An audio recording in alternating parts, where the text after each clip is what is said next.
আসসালামু আলাইকুম। সম্মানিত দর্শকবৃন্দ, কেমন আছেন?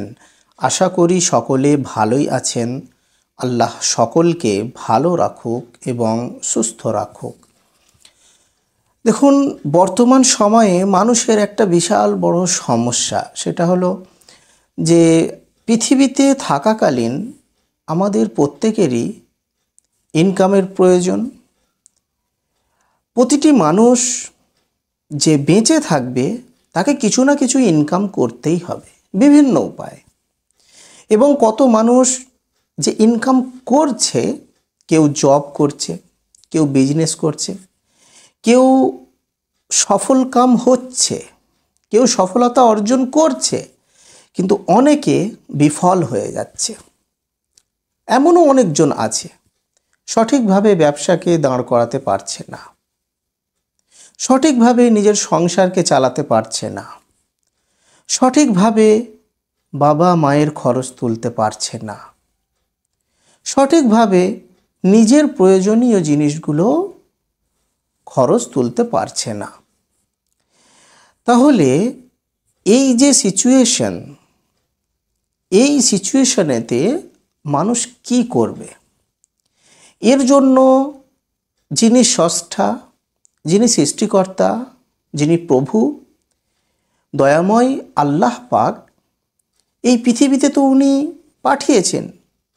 তাহলে এর জন্য কিছু না কিছু উপায় আল্লাহ তাআলা দিয়েছেন। অবশ্যই কিছু না কিছু ডাইরেকশন আল্লাহ তাআলা দিয়েছেন, কিছু না কিছু নির্দেশনা আল্লাহ তাআলা নিশ্চয়ই দিয়েছেন, যেটাকে আমরা যদি ফলো করি তাহলে পৃথিবীর জীবনেও আমরা সাকসেস হতে পারবো, সফলকাম হব, এবং পরকালের জীবনেও আমরা সফলকাম হব। সুতরাং এ বিষয় নিয়ে আল্লাহ পাক কোরআন শরীফের মধ্যে কি বলেছেন? দেখুন, আমি কিছু বিষয়কে নোট করেছি কোরআন থেকেই, যেটা আল্লাহ পাক বলছেন পুরো মানব জাতিকে উদ্দেশ্য করে। সেগুলো আমাদেরকে ফলো করতে হবে। আমরা যদি সেগুলোকে ফলো করি, সেইভাবে যদি আমরা জীবনযাপন করি, তাহলে অবশ্যই তার এই যে টেনশন, সফলতা হওয়ার যে টেনশন, সাকসেস হওয়ার যে টেনশন, সেটা দূর হয়ে যাবে। সুপ্রিয় ভাই বোনেরা, মনে রাখবেন আল্লাহ পাক কোরআন শরীফের মধ্যে বলেছেন যে তোমরা যদি সবর করো, ধৈর্য ধারণ করো যে কোনো বিষয়ে, সেটা পার্থিব জীবনের বিভিন্ন ক্ষেত্রে, ইনকামের ক্ষেত্রে, ব্যবসা বাণিজ্যের ক্ষেত্রে এবং ইবাদতের ক্ষেত্রে, বিভিন্ন ক্ষেত্রে তোমরা যদি ধৈর্য ধারণ করে জীবনটাকে অতিবাহিত করো, তাহলে অবশ্যই তোমরা সাকসেস হবে। এটা আল্লাহ পাক স্বয়ং ঘোষণা করেছেন। ব্যবসা যখন আমি করছি তখন আমাদেরকে ধৈর্য ধারণ করতে হবে। একটা ব্যবসা আমি স্টার্ট করলাম, সেখানে কিছু প্রফিট হচ্ছে না, সামান্য হালকা হালকা প্রফিট হচ্ছে, সেটাকে ছেড়ে দিলে হবে না, সেটাকে ধৈর্য ধরে কন্টিনিউ করতে হবে। কোনো জায়গায় আমি জব করছি বা দিন মজুরি করে আমি টাকা উপার্জন করছি, তো সেগুলোকেও আমাকে ধৈর্য ধারণ করে উপার্জন করে যেতে হবে।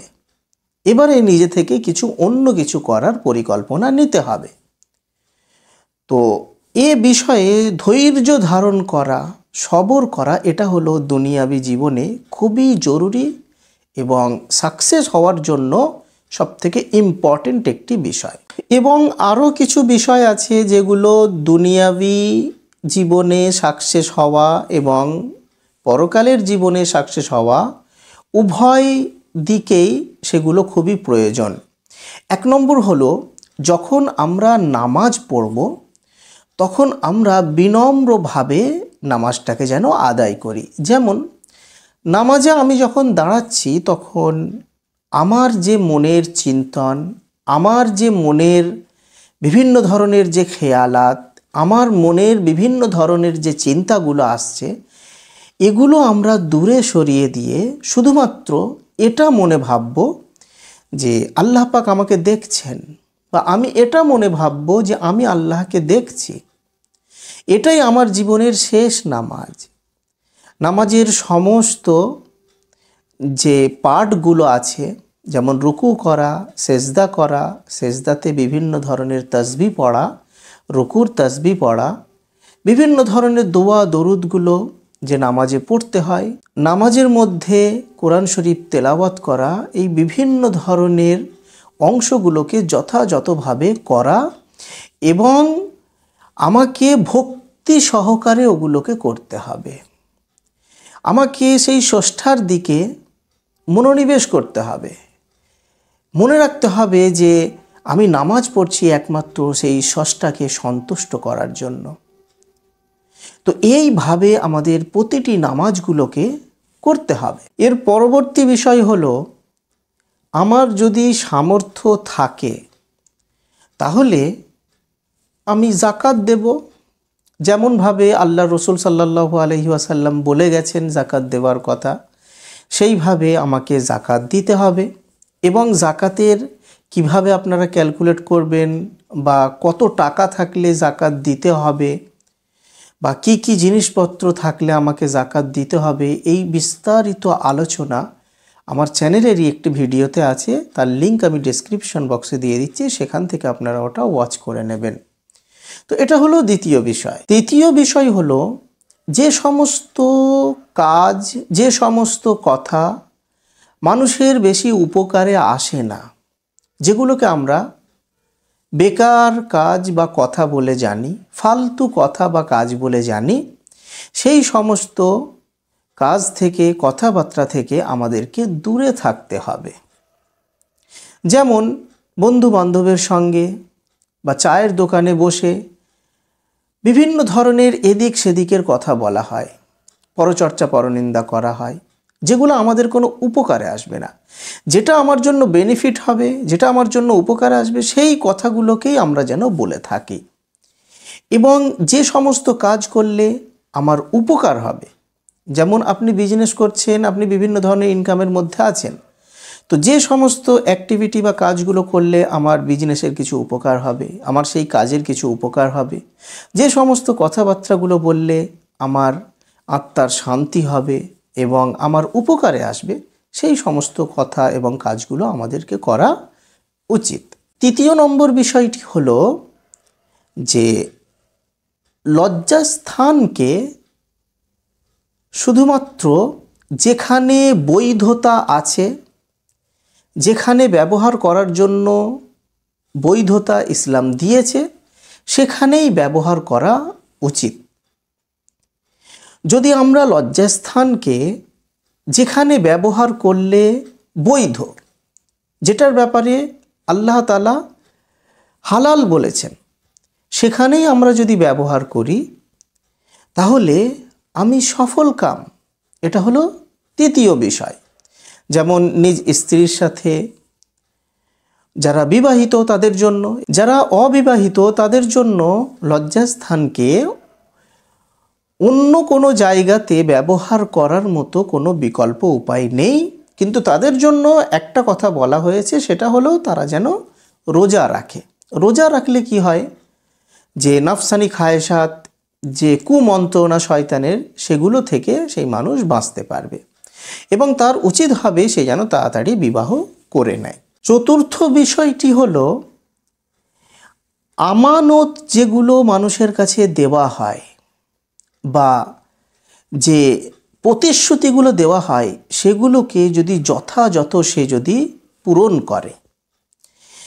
যেমন আমার কাছে কেউ আমানত রেখেছে যে এই টাকাটা আমি তোমার কাছে রাখলাম, আমি অমুক দিন নেব, বা এই গাড়িটা আমি তোমার কাছে রাখলাম, বা এই গহনাটা আমি তোমার কাছে রাখলাম, আমি অমুক দিন নেব। তো এগুলোকে বলা হয় আমানত। তো এই আমানতের কেউ যদি খিয়ানত না করে, যথাযথভাবে তাকে যদি আদায় করে দেয়, এবং কেউ প্রতিশ্রুতি করছে, কোনো কিছু কাজের জন্য ওয়াদা করছে। বর্তমান সময়ে যেমন আমরা বিভিন্ন মানুষের সঙ্গে, বন্ধু বান্ধবদের সঙ্গে বা কাজের ক্ষেত্রেই হোক, আমরা ওয়াদা করে থাকি। তো সেই প্রতিশ্রুতিগুলোকে আমাদেরকে পূর্ণ করতে হবে যথাসময়ে। সেগুলোকে যদি আমি যথাসময়ে পূর্ণ না করি, তাহলে কিন্তু আমি সফলতা অর্জন করতে পারবো না। তো এই শেষের এই কয়েকটি যে বিষয়গুলো আমি বললাম, এই বিষয়গুলো এই পৃথিবীর জীবনে সফলতা হওয়ার জন্য খুবই প্রয়োজন এবং পরকালের জীবনেও সফলতা অর্জন করার জন্য খুবই প্রয়োজন। এবং এটা আল্লাহ পাক কোরআন শরীফের মধ্যেই বলেছেন, এটা আমার কথা নয়, এটা সৃষ্টিকর্তা স্রষ্টা যিনি আমাকে সৃষ্টি করেছেন, যিনি আমার এই শ্বাস প্রশ্বাস আমি যে নিচ্ছি, আমার ভেতরের অঙ্গকে যিনি চলমান রেখেছেন, ওনারই হাতেই তো আমার ভেতরের পার্টসগুলো সব কিছু কাজ করছে। এবং আপনারও শরীরের যে অঙ্গ প্রত্যঙ্গগুলো কাজ করছে, এগুলো ওই সৃষ্টিকর্তার ইশারাতেই কাজ করছে। তো উনি বলেছেন, এটা আমার কথা না। তো যদি আমরা এই কটা বিষয়কে লক্ষ্য রেখে যদি আমরা চলতে থাকি, তাহলে আমাদের পৃথিবীতে থাকার সময় যে সমস্ত যে ইনকামের টেনশন হয়, যে আমি নির্ভরশীল হতে পারছি না, আমি ব্যবসায় দাঁড় হতে পারছি না, আমার ইনকামের টেনশন, আমি জবেতে ঠিকঠাকভাবে কাজ করতে পারছি না, এবং আমার পরকালের কি হবে, সেই সমস্ত কিছুর সলিউশন এই কটা বিষয়কে যদি আমরা ফলো করে চলি, আশা করি এই ছোট্ট মতো ভিডিওর মাধ্যমে বিশেষ করে যুব সমাজের অনেক উপকার হবে। যদি কিছু উপকারে আসে আপনাদের, তাহলে আপনারা আমার জন্য দোয়া করবেন এবং নিজের জন্য দোয়া করবেন এবং সকলেরই জন্য আপনারা দোয়া করবেন। আসসালামু আলাইকুম ওয়া রাহমাতুল্লাহি ওয়া বারাকাতুহু।